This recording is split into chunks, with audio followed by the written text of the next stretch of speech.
오늘 주어진 말씀은 우리 빌립보서 1장 3절에서 11절 말씀을 갖고 같이 은혜 나누기 원합니다. 제가 어느덧 이 교회 온 지가 5년이 되었어요. 9월 1일부터 시작했기 때문에 이제 일주일 뒤면, 이틀 뒤면 이 교회에서 함께 여러분과 사역한 지가 5년이 됩니다. 분명히 시작할 때는 앞에 3이라는 나이가 붙었는데 지금은 4가 됐네요. 근데 제가 항상 지금도 기억이 되고 또 감사한 부분이 그때 면접이었나 인터뷰 때였습니다. 16명의 당회원들과 앞에서 이렇게 질문과 대화를 나누고 있었습니다. 근데 제가 부사역자로 섬기는 교회가 이 교회까지 포함해서 3번째였습니다. 그래서 뭐냐면 부사역자가 반드시 들어야 할 물어볼 질문을 뭔지를 알겠더라고요. 그 질문이 뭐냐면 담임 목사와 부사역자의 관계가 무슨 관계냐는 거예요. 뭐 디테일하게 그거지만 간단하게 표현한 겁니다. 근데 그런 내용으로 질문을 해요. 정석인 답이 있습니다. 정석인 답이 있어요. 뭐냐면 상하 구조의 관계로서 얘기하면 됩니다. 담임 목사님의 비전이 곧 부사역자의 비전이고 그에 따라서 움직이고 활동하면 됩니다. 어떤 그 부분으로 나의 비전이 아닌 담임 목사님의 뜻에 따라서 가면 됩니다라는 것이 어쩌면 정석적인 답이었어요. 그런데 두 교회에서 사역을 하면서 저에게 계속 주어지는 고민이 있었습니다. 목회가 무엇일까? 그 고민 가운데 그러한 답을 못 하겠더라고요. 제가 경험하고 제가 계속 질문하면서 나왔던 답을 말할 수밖에 없었습니다. 그 답이 뭐였냐면은 담임 목사와 부사역자의 관계는 동역자 관계입니다. 별로 안 놀라네요. 좀 그렇잖아요. 너무 같은 레벨이잖아요. 근데 제가 왜 동역의 관계라고 말을 했냐면 바울이 서신서를 통해서 그가 인사를 전하는 모든 부분 가운데 나의 동역자인 부분을 많이 말합니다. 마가, 디모데, 디도, 브리스길라와 아굴라, 빌레몬, 더 나아가서 많은 사람들에게 뭐라고 말하면 나의 동역자라고 말합니다. 자, 그런데 이 동역자의 관계를 잘 보면요, 이 동역자의 공통점이 없어요. 남자도 있고요, 여자도 있고요, 같은 이스라엘 민족도 있고요, 이방 민족도 있고요, 더 나아가서 직분도 다릅니다. 그런데 뭐라고 말하죠? 동역자라고 말해요. 우리가 생각할 수 있는 공통점이 없는데 동역의 관계라고 말하는 거죠. 결국에 저는 바울이 이 어린 디모데에게 동역의 관계라고 말했을 때는 상하의 관계가 아니라 함께하는 마음으로서 이루어진 동역자라는 것으로 깨달았습니다. 그런데 특별하게 오늘 제가 빌립보 교회를 얘기한 것은요, 바울은요 동역자라고 말해서 한 수많은 사람들이 있지만 교회를 동역자라고 동역관계라고 말한 것은 이 빌립보 교회라는 사실입니다. 빌립보 교회를 동역관계라고 얘기하고 있어요. 자, 그럼 빌립보 교회가 우리가 어떻게 알 수 있을까요? 유럽 지역에 처음으로 복음이 선포된 지역이 바로 빌립보입니다. 사도행전 16장을 보게 되면요, 바울이 빌립보 지역에 가서 어떻게 사역했는지가 나옵니다. 상당히 드라마틱해요. 뭐냐면 그가 갇히기도 하고요, 상당히 열악하고 힘든 상황 가운데 그 모든 빌립보 지역의 사역을 감당하는 것을 보게 됩니다. 마치 쫓겨나듯이 그 다음 지역으로 향해서 가는데 우리가 생각하면 그 가운데에서 이제는 우리의 관계와 우리의 연은 끝났다고 생각을 할 수 있잖아요. 그런데 그게 아니더라고요. 이 빌립보서를 통해서 보니까 지금 바울이 빌립보를 쓰는 상태가 뭐냐? 그런데 빌립보서가 무슨 서신인지 아시죠? 옥중 서신입니다. 그건 뭐냐면 바울이 지금 감옥에 갇혀 있는 상황 가운데에서 빌립보를 쓴 사실이에요. 그러니까 뭐냐면 세월이 지나서 그가 지금 가택 연금이 되어 있는 상황 가운데서 어떻게 이동도 하지 못하는 그 가운데 빌립보 교인의 성도들은 계속적으로 그 관계가 이루어졌고, 심지어는 빌립보서 통해서 내용을 보게 되면은 빌립보 교인들이 함께 모여서 바울을 위해서 후원하는 후원금도 전달하는 모습을 보게 됩니다. 그것이 단지 한 번이 아니라 여러 번을 그렇게 전달합니다.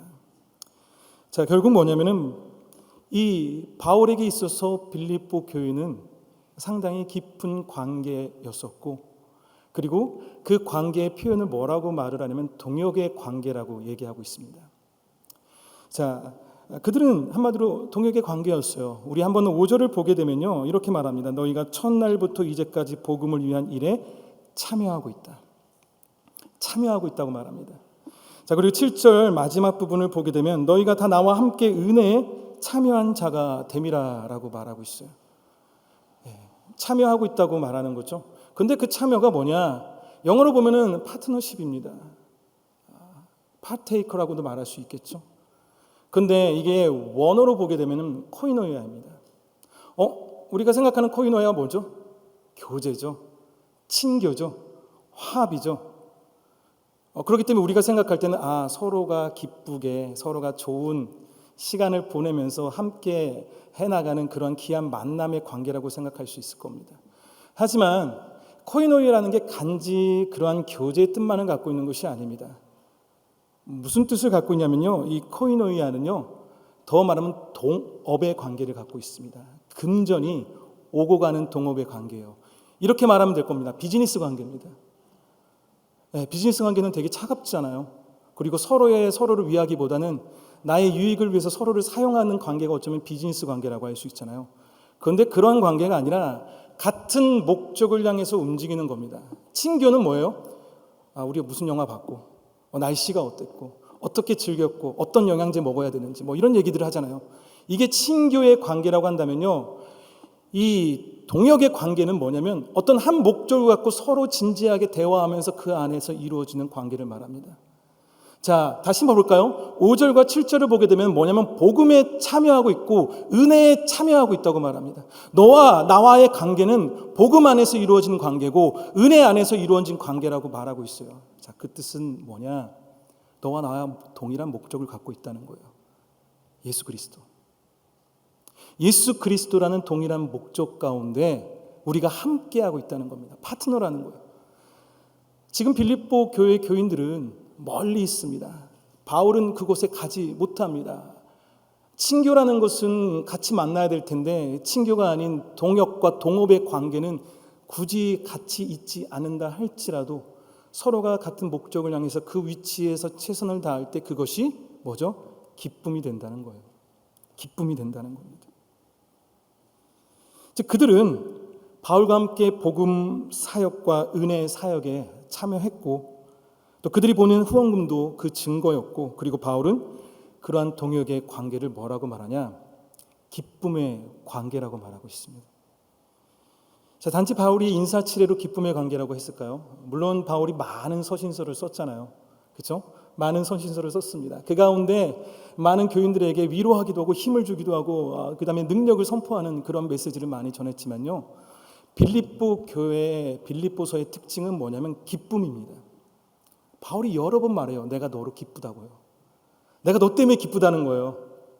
그냥 함께 있어서 기쁜 게 아니라 같은 목적을 향해서 같이 움직이고 같은 마음을 갖고 있는 그 동일한 목적하에 움직이는 너와 내가 너무나 기쁘다는 겁니다. 그래서 여러 군데에서 그 기쁨에 대한 표현을 말하고 있어요. 우리 한번 말씀을 볼까요? 1장 4절의 말씀입니다. 간구할 때마다 너희 무리를 위하여 기쁨으로 항상 간구함. 내가 예수 그리스도의 심장으로 너희 무리를 얼마나 사모하는지 하나님이 내 증인이시니라. 또 이어서 계속 말씀을 보겠습니다. 2장 17절과 18절입니다. 만일 너희 믿음의 제물과 섬김 위에 내가 나를 전제로 드릴지라도 나는 기뻐하고 너희 무리와 함께 기뻐하리니 이와 같이 너희도 기뻐하고 나와 함께 기뻐하리라. 우리 4장 1절 말씀 볼까요? 그러므로 나의 사랑하고 사모하는 형제들, 나의 기쁨이요 면류가 아닌 사랑하는 자들아, 이와 같이 주 안에 서라. 내가 주 안에서 크게 기뻐함은 너희가 나를 생각하던 것이 이제 다시 싹시 남이니 너희가 또한 이를 위하여 생각은 하였으나 기회가 없었느니라. 뭐냐면은 지금 바울이 다시 얘기할게요. 빌립보 교인들과의 그 관계가 동역의 관계라고 말했고요. 그 동역의 관계는 단지 서로 같은 공통적 관심사인 세상적인 부분을 갖고 얘기하는 그런 것이 아니라 정확한 비즈니스, 정확한 뚜렷하게 이뤄야 될 목적을 갖고 이뤘었던 관계라는 겁니다. 동역의 관계라고 말했고 더 나아가서 그 관계가 지금 기쁘다고 얘기하고 있습니다. 그래서 그가 후원금을 받았죠. 여러분들 바울 아시죠? 고집센 바울 아시잖아요. 그는 자기가 자립해서 일을 하면서 사역을 했던 사람입니다. 고린도전서와 고린도 후서의 말씀을 보게 되면 내가 고린도 교인들에게 후원을 안 받는다고 말합니다. 왜냐하면 지금 고린도 교회의 사정이 한 마음으로 한 뜻으로 복음을 위해서 같이 할 수 있는 환경이 아니기 때문에 내가 받으면 뭐예요? 말이 나올 것 같아요. 오히려 복음이 가려질 것 같아요. 그러니까 뭐냐면 나는 복음을 너희들에게 후원금을 안 받는다는 거예요. 내가 자립해서 내가 내 힘을 다해서 내가 내 스스로 먹을 것을 챙기면서 복음을 전한다라는 것을 고린도전서와 고린도후서에 동일하게 말하고 있다는 거죠. 자, 그런데 이런 바울이 지금 빌립보 교인들에게 후원을 받았다는 거예요. 그건 뭐예요? 그만큼 빌립보 교인을 신뢰한다는 사실이죠. 이렇다고 해서 그것이 문제가 될 것이나 이렇다고 해서 그 복음이 가려질 부분이 아니라는 겁니다. 서로가 서로를 신뢰할 수 있는 그러한 깊은 관계가 결국 기쁨의 관계까지도 이루어지고 있다는 겁니다. 자, 그러면 그 기쁨의 관계가 뭘까요? 바울이 기뻐하는 이유는요, 결국 그리스도라는 공동의 일에 동참했기 때문입니다. 우리 한번 죄송하지만 옆 사람 한번 볼까요? 가까이 지낼 수도 있겠지만 멀리 지내는 옆 사람 한번 볼게요. 자, 근데 그 사람 얼굴을 보니까 기쁩니까? 아니면 화가 납니까? 슬퍼집니까? 바로 옆 사람 앞에 내가 그 사람을 볼 때 기쁨이라는 것은 뭐가 생길 때 기쁨이 될까요? 잘 생각하셔야 됩니다. 여러분들이 옆 사람을 보면서 기쁨이 어떠한 전제 조건입니까? 이 사람이 이뻐서? 이 사람이 나보다 잘나서? 이 사람이 나보다 특별해서? 그걸로 기뻐하나요? 우리가 사람에 대해서 기뻐하는 모습이 있고요, 하나님이 우리에 대해서 기뻐하는 모습이 있는데 그것이 너무나 다르더라고요. 우리는 사람에 대해서 기뻐하는 것들이 많습니다. 우리가 기뻐하는 것들을 보면요, 그 사람의 인기, 그 사람의 능력, 그 사람의 학벌, 그 사람이 갖고 있는 재능, 그 사람이 갖고 있는 탁월함, 탁월성, 이걸 통해서 우리는 기뻐하고 그 사람을 만족하고 그 사람과 함께하는 걸 즐거워합니다. 그런데 하나님은요, 하나님 대심의 진리를 고수하는 그 사람을 기뻐합니다. 그리스도의 구원의 놀라운 은혜를 온전히 깨달은 사람을 기뻐합니다. 그 복음대로 진리를 고수하고 그 복음에 합당한 삶을 살아가고 그 복음에 합당한 가정을 이끌려고 노력하고 그 복음에 합당한 삶을 감당하며 나가는 그 사람을 기뻐하신다는 사실이에요. 잘 보면은 만약에 우리가 사람을 향해서 기뻐하는 거와 하나님이 사람을 통해서 기뻐하는 그 기쁨이 다르다면요, 우리 교회가 그것이 다르다면요, 우리 교회는 하나님의 인도하심 가운데 사용되어지 못합니다.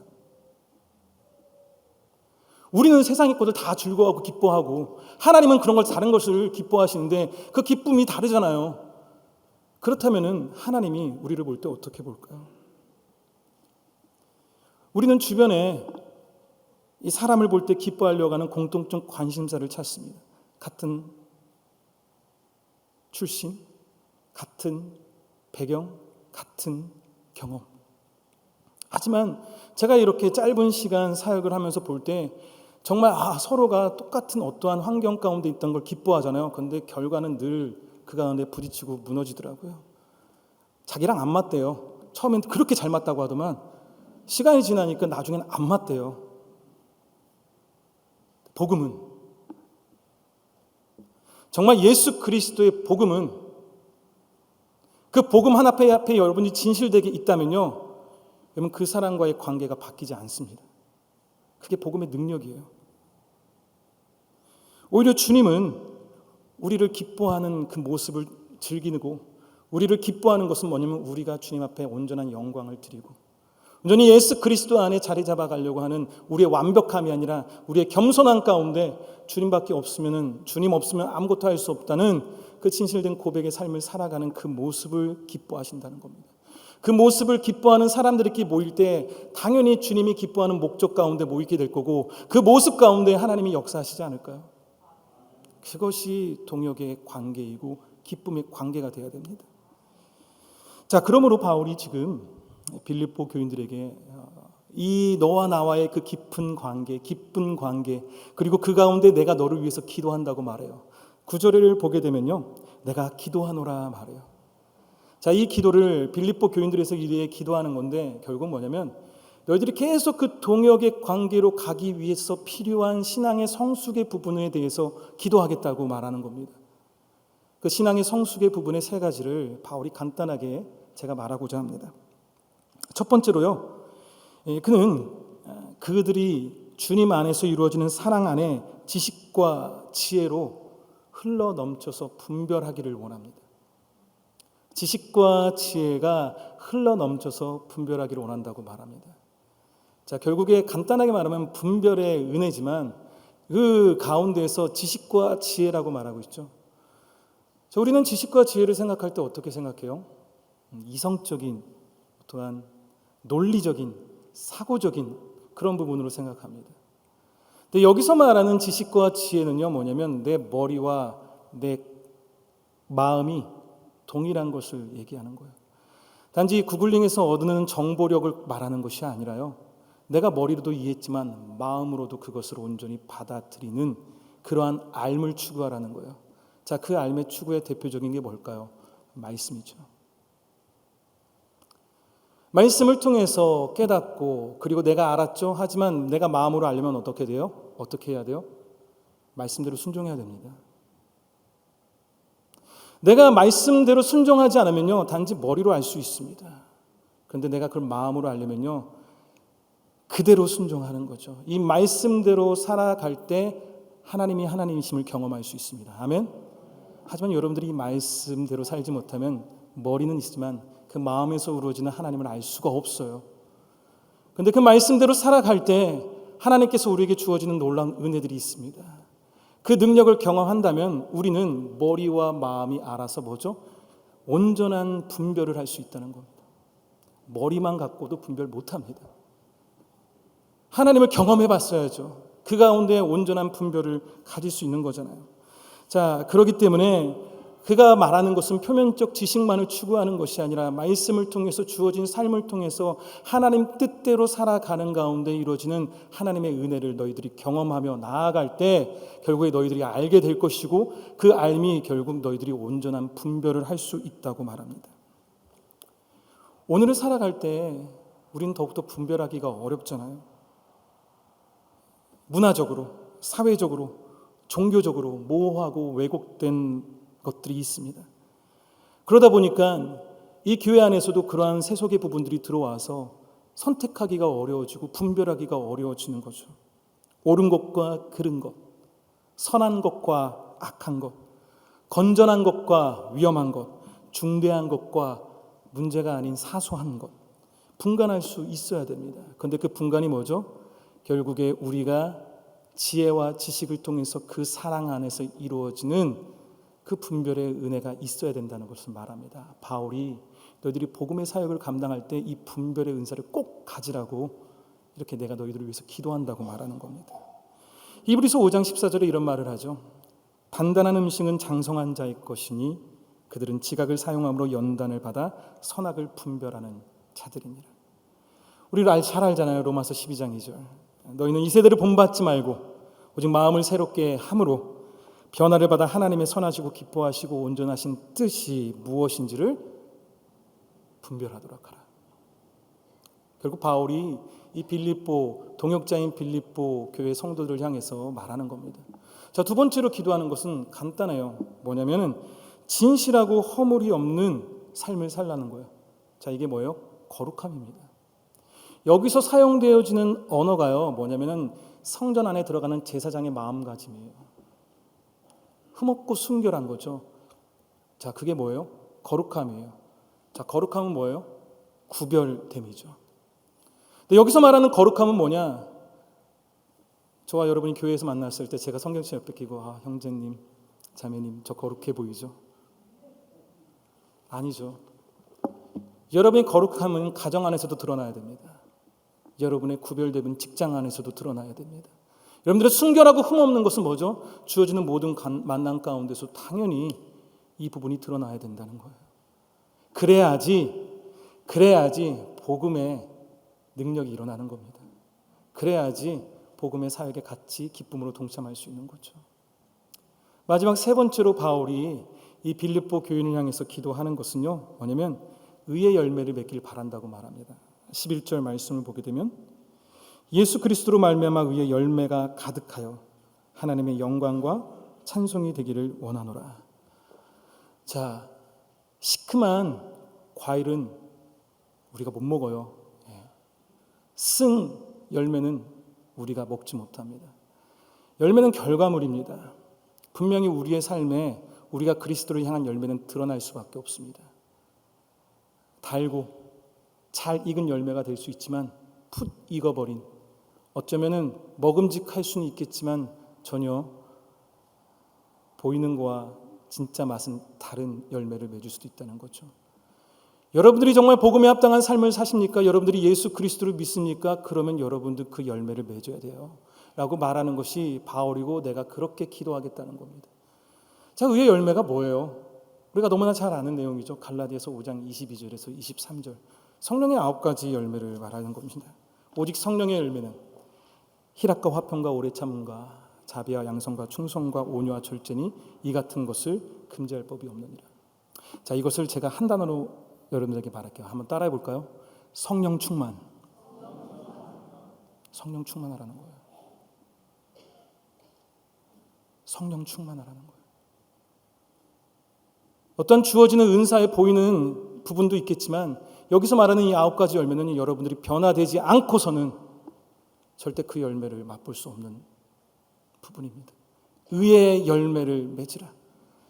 결국 바울이 다시 얘기하는 거예요. 너와 나와의 관계는 그냥 친밀한 관계, 그냥 친분, 그냥 친교, 영화 얘기만 하는 그런 관계가 아니야.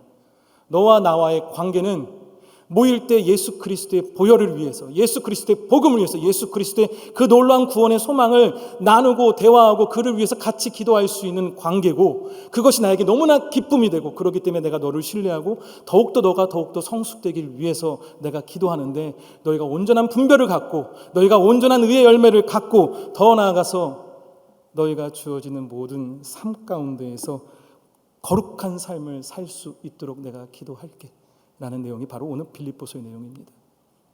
자, 그러면 저와 여러분은 무슨 관계입니까? 먼 관계요. 목사님 강대상, 저는 여기.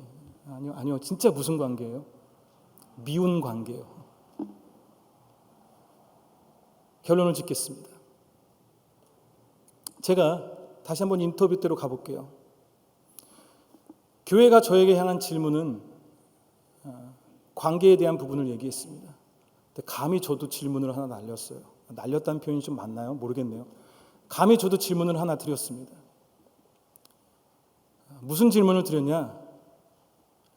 제가 교단이 다릅니다. 저의 시작의 배경은 교단이 달라요. 자, 교단이 다른 것은 무엇을 말합니까? 교리가 다르다는 것을 말합니다. 저는 이 미국에 와서 계속 장로교에 있었으면서 이 교리의 외로움을 느꼈습니다. 그 가운데 외로움이 있었습니다. 혼자인 것 같았고 보이지 않는 벽을 느꼈습니다. 그래서 제가 이런 질문을 했습니다. 교단이 다른데 어떻게 생각하십니까? 근데 거기서 당회장님이 얘기하더라고요. 성경 66권이 하나님의 감동으로 된 것을 믿냐고. 네. 오직 예수 그리스도만이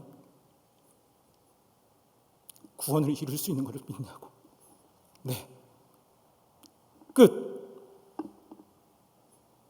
엄청 위로받았어요. 그걸로 된다고요. 그걸로. 무수히 많은 너의 출신과 환경과 그것을 묻는 것이 아니라 너가 예수 그리스도를 믿고 있고 예수 그리스도의 온전한 삶을 살고 있느냐, 그러면 된다는 거예요. 그게 동역의 관계였습니다.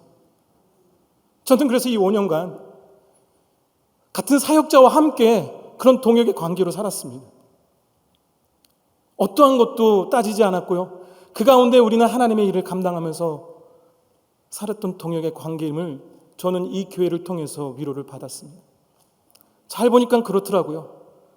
교회가 저를 향한 질문에 저의 답은 동역의 관계였고, 제가 교회를 향한 질문의 답은 오직 예수 그리스도였다는 사실, 오직 예수 그리스도 안에 이루어진 동역의 관계가 얼마나 귀한 관계임을 여러분들 잊지 마셔야 됩니다. 그 안에 능력이 있는 거예요. 그 안에만 능력이 있는 거예요. 그런데 우리는 왜 그렇게 나눌까요? 우리는 왜 많은 조건을 따지고, 우리가 기뻐하는 건 왜 복음 말고 다른 것 때문에 기뻐하시는지. 여러분 무엇을 보고 기뻐하십니까? 오직 복음의 공통점만을 보셨으면 좋겠어요. 예수 그리스도, 예수 그리스도, 나를 위해 이 땅에 오신 당신의 그 놀라운 사랑과 그 구원의 능력, 그 가운데 우리가 함께 나갈 때 그 안에 역사가 일어나는 겁니다. 그 안에 오직 주님의 능력이 이 지역 가운데 선포되는 겁니다.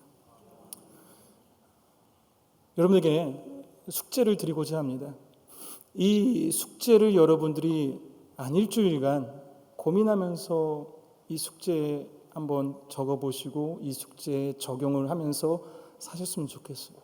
첫 번째로는요, 여러분 주변의 기쁨의 동역자를 찾아보시기 바랍니다. 자, 이 뜻은 뭐냐? 여러분 주변에 동역자가 있습니까? 혹시 여러분 주변에 다 불만족스럽습니까? 얘는 이래서 부족하고, 여긴 이래서 부족하고, 여긴 이래서 안 되고. 여러분 교만한 겁니다. 회개하셔야 돼요. 바울이 지금 선택한 기준을 보십시오. 동역의 관계라는 것은. 여러분들 아내가 불만스럽습니까? 남편이 불만스럽습니까? 자녀가 불만스럽습니까? 여러분들 직장 동료가 불만스럽습니까? 여러분 혼자인 것 같습니까? 외롭습니까? 아무도 여러분을 이해 못하는 것 같습니까? 여러분 기쁨의 동역자가 아닙니다. 여러분이 진정한 기쁨의 동역자라면 보일 거예요. 나랑 달라도, 부족해도 나보다 좋은 점이 보일 거고, 나보다 순수한 모습이 보일 거고요, 나보다 더 주님을 사랑하는 마음이 보일 겁니다. 그 마음 가운데 함께 동역하며 나갈 때 이루어지는 그 기쁨은 그 누구도 말할 수 없습니다. 그 누구도 여러분들 그것을 경험하지 않고서는 누릴 수는 없는 귀한 축복입니다. 점검해 보세요. 나에게 동역자가 있는지, 나에게 동역자가 있는지. 없다면 만들어야죠. 없다면 회개해야죠. 두 번째로는요, 이 바울의 기도 제목 3가지를 여러분들이 삶 가운데 이번 한 주간 진실되게 기도하시기 바랍니다. 주님, 저에게 구별의 은혜를 주십시오. 온전한 분별의 은혜를 주십시오. 옳고 그른 것, 선하고 악한 것, 하나님이 기뻐하시고 하나님이 슬퍼하는 것으로 온전히 분별할 수 있는 분별의 은혜를 주십시오. 주님, 저에게 거룩함을 주십시오. 교회 안과 교회 밖이 동일하게 구별되어지는 거룩함을 저에게 허락하십시오. 주님, 성령 충만하게 하여 주십시오. 이 3가지를 여러분 진실되게 이번 한 주간 입술을 통해서 여러분들이 고백할 때 제가 아는 하나님은 여러분에게 말씀하시리라 믿습니다. 마지막 3번째 숙제입니다. 동역하세요. 동참하세요. 목원이 되십시오. 목자가 되십시오. 팀원이 되십시오. 2가지 3가지 일을 하라는 게 아니에요. 여러분들이 만약에 아무것도 안 하고 있다면 동참하세요. 조그마한 것도 상관없습니다. 기쁨의 동역자가 되시기 바랍니다. 그 가운데 책임을 갖고 함께 나누면서 가야 되더라고요. 그것이 우리가 저와 여러분이 볼 때 만약에 아무것도 여러분이 그리스도의 복음을 위해서 헌신하는 부분이 없다면 우리는 지금 동역에, 기쁨의 동역에 위치해 못한다는 생각을 좀 하셨으면 좋겠어요. 제가 뭘 하라가 아닙니다. 하지만 여러분들이 아실 겁니다. 함께 어느 위치든 동참하면서 그곳에서 우리가 같이 동역의 관계로 기뻐하길 간절히 축원합니다. 기도하겠습니다. 감사합니다, 주님. 오늘 주어진 말씀 그대로 살아가기 원합니다. 이 말씀 안에 겸손히 고백하기 원합니다. 주님, 오직 주님께 기쁨이 되는 삶을 살기 원합니다. 그것이 나 혼자가 아니라 우리가 되기 원합니다. 우리가 하나가 될 때 오직 주님이 기뻐하는 공동체, 가정, 그리고 교회 되게 하여 주시옵소서. 예수님 이름으로 기도했습니다.